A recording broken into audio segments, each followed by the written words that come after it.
Sobrang nagulat si Jeyo na pumunta si Bok sa kanilang hotel at sinusubukan pa niya itong paalisin upang hindi ito gumawa ng gulong. Ngunit hindi aalis si Bok hanggat hindi makakabayad si Jeyo ng utang sa kanya at para na din mabantayan niya ito. Habang si Edward, may pakulo naman siyang gagawin upang makapanghikayat sila ng guest sa hotel. Kailangan sumayaw sila upang ipakita sa mga tao na sobrang masaya dito sa Hotel 88 at kailangan kompleto ang magkakapatid nito. Pero hindi sila kumpleto dahil wala sina Martin at Justin. Kaya magpa-practice muna silang sumayaw habang hinihintay nila si Justin at Martin. Sa kalagitnaan ng kanilang pagsasayaw, natumba naman si Jade. Kaya agad nila ito sinalo ni Edward at Kiko. Makikita mo sa pagmumuka ni Jade na naiilang ito nung sinalo siya nila Kiko at Edward. Kinukulit pa rin ni Justin si Trixie upang maibigay sa kanya ang phone number nito o social media account. Kahit anong pangungulit ni Justin sa dalaga, nabigo pa rin siya. Hanggang nalaman nila mula kay Rafi ang kanilang pagkakinlanlan sa isa't isa, na si Trixie ay half-sister ni Martin at ito si Justin ay isang almazan. Kaya mas lalong naiinis nito si Trixie nung nalaman niya ang tunay na pagkatao ni Justin. Nakahanap naman na pagkakataon si Jade na makatakas kay Edward, kaya isinagawa na nga nila Kiko ang kanilang gagawin. Pumunta sila sa kwarto ni Mike upang tingnan doon ang mga video record ni Mike at baka nandoon si Freda.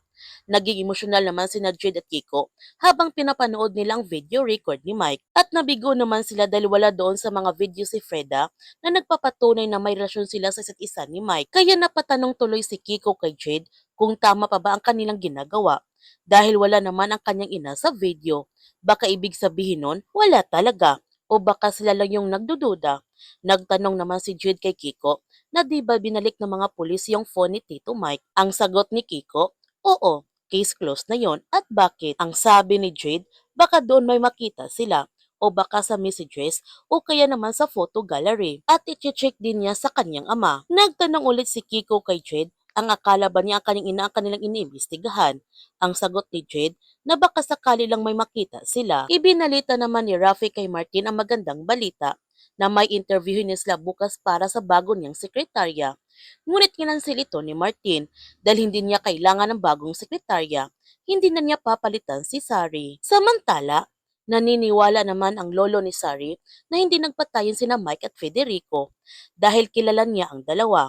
Mga mababait ito at matalik na magkaibigan sina Mike at Federico. Hindi nila kayang saktan ang isa't isa. Sa pag-uwi ng mga anak ni Freda, nagpapasalamat naman siya sa kanila sa ibinigay nito na bulaklak kaninang umaga, na paboritong ibinigay sa kanya noon ni Federico. Ngunit wala sa apat na magkakapatid ang nagbigay sa kanilang ina ng bulaklak. Pero hindi alam ni Freda na si Roy pa lang nagbigay sa kanya at marami pala itong inaalaga na waling-waling sa kanyang bahay. Nung nakahanap ng pagkakataon si Jade na pumasok sa loob ng kwarto ng kanyang ina, agad na nga niya hinahalugog ang mga gamit ng kanyang ina upang hanapin ang phone ng kanyang ama. At hindi naman nabigo nito si Jade dahil nahanap nga niya ito. Kaya huwag natin palalapasin ang kapanapanabik ng mga tagpo ng The Secrets of Hotel 88.